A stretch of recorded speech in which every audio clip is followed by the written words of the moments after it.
Good evening, everybody. Welcome back to another episode of Patriots Specialized. Today's episode, we got a bunch of stuff going on here. We're going to show you the delivery of the tank haul in Letterkenny Army Depot, and we're going to run down to Baltimore and pick up a 325 excavator that I think on the last episode I said was a wheel loader, so it's the strangest looking wheel loader I've ever picked up, but looks an awful lot like a 325 excavator. Stick around, a lot to talk about.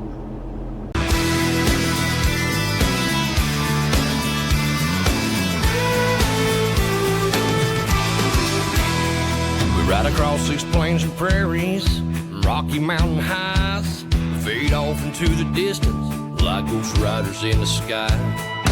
Black smoke and white line, steel horses side by side. It's more than just a living, y'all. Hell, it's our way of life. We're the last of the cowboys. All right. So first things first, let's get right into it with the delivery of the tank haul down in Letterkenny, Pennsylvania. Here you go.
All right, so we got the tank delivered. You just saw that. Now we're getting ready to run our little butt down to, that took a little bit longer than I wanted it to get there. It took me, should have been about 4.5 hours. The permit route added 45 minutes or so on that. And then what it ended up taking with traffic and some slowdowns that I got into was about 6.5 hours. Or 6 hours anyways to get down there and get that delivered. So, but we got that thing off the trailer. That was great. It only took a few minutes to get that thing off the trailer. Had a little trouble finding the right location. Ended up having some military police take me in there. You see that vehicle in front of me in the one part of the video on the very beginning there where I was coming into the place. That vehicle that was in front of me was military police, and they took me right where I needed to be. I almost drove into somewhere I shouldn't have been. So luckily enough, I saw the gate and I kind of knew that that's probably not an area I was supposed to be in. So I caught myself before I got there, went up, talked to the gate, and they got me an escort to get me back where I needed to be. So that worked out great. So now we're gonna head down here to Baltimore and pick up that 325 excavator.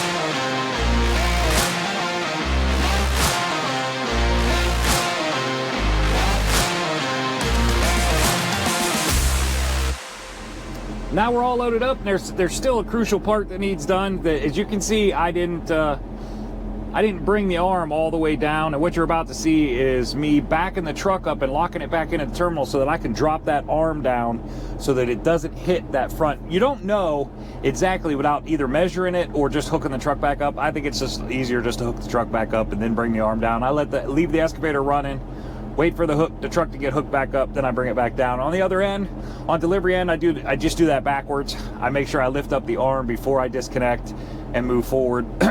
Sometimes you need to, sometimes you don't, but that's what you're about to see right here.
Now that we got that thing all loaded up, we need to take some measurements, make sure that our width is correct and our height is correct so that we're under our permit requirements. We're also going to get a weight on it, but unfortunately, the Port of Baltimore gives you no option for getting your weight on site, so you have to wait till you get off site. Unfortunately, the closest place to do that is really, you could run up to one of the TAs that are right there in Baltimore. There's one right by the port.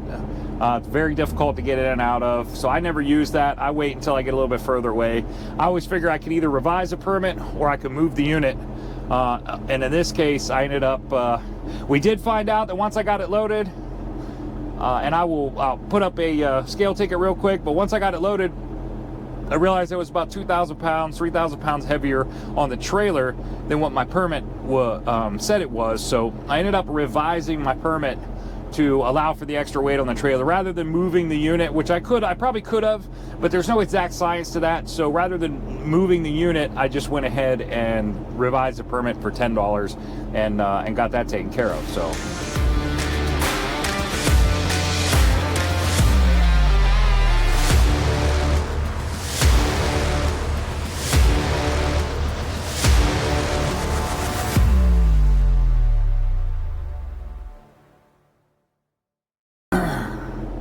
Couple things I wanted to talk about the Port of Baltimore. Well, one thing really, most importantly, is I don't think I've ever mentioned, I think I've mentioned on the channel that you need one, but I've never mentioned or shown what a dock receipt actually looks like. Now, this is a very important document that you need when you're going into the port. It's as important as anything. Like, you cannot possibly pick up without it. There are a couple locations in the Port of Baltimore that you can pick up without a dock receipt, but almost everywhere, the main places you would go, unless it's a storage yard, you're going to need a dock receipt. And this is what a dock receipt looks like.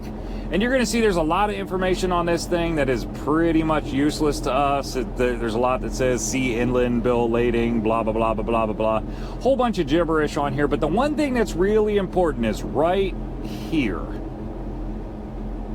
This is what you need to know. This gives you your pickup location inside the port.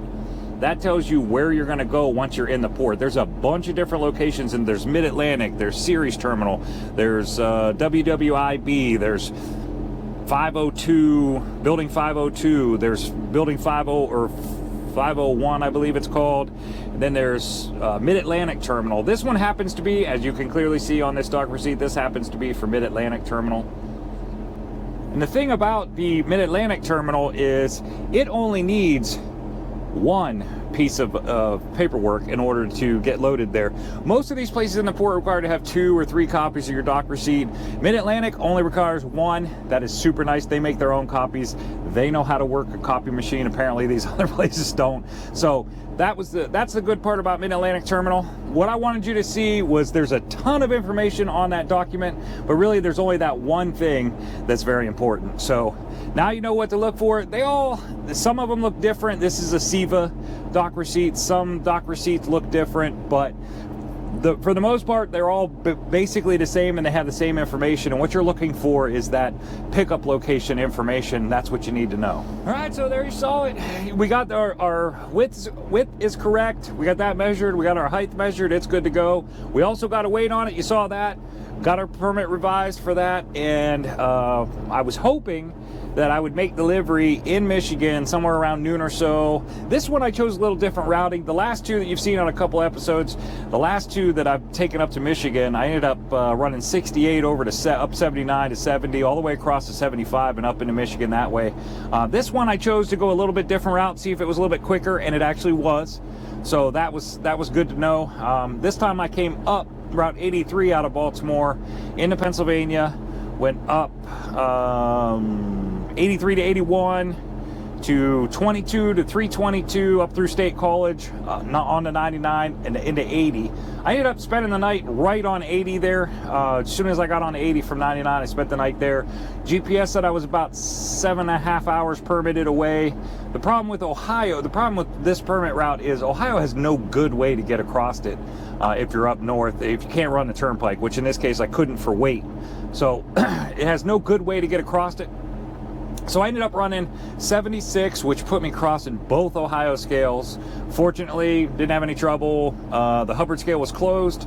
They went closed as I was driving past. That was nice to see. It was open, and then right when I got close to it, they went closed. So either they closed specifically for me, which would be fantastic, or I just got lucky and they closed right when I went by, which you know, probably the case. So the Lodi scale did roll me across out in Lodi, Ohio. We call it the Lodi scale. They did roll me across, but that's all they did, roll me across and sent me on my way. Didn't ask to see my permit or anything. So I did manage to get empty today. The problem with, so I was out in Pennsylvania, let me back up a little bit here. So I was out in Pennsylvania today, right there on Route 80, and I needed to leave there. I was planning on leaving there right at daylight, curfew time, about 6:30 or so. So I needed to be up about 5:30, 5:15 or so, go in, brush my teeth, do that stuff. Apparently I became the most valued and probably most productive member of the snooze button mafia this morning. So the snooze button got me this morning, and man, I didn't wake up till about 7:30, and I looked at my clock when I woke up, and I was like, ah, man, I just totally hurt myself today. But fortunately, it didn't really hurt that bad. I still made delivery. I got a reload out of, this is going to sound weird, this is something we're going to talk about in the next episode, but I got a reload out of Indianapolis, going right back to Baltimore to the port, and then I'm going to reload out of the port again, coming right back to Michigan. So it was a pretty good round, and the reason I did that is because of the round.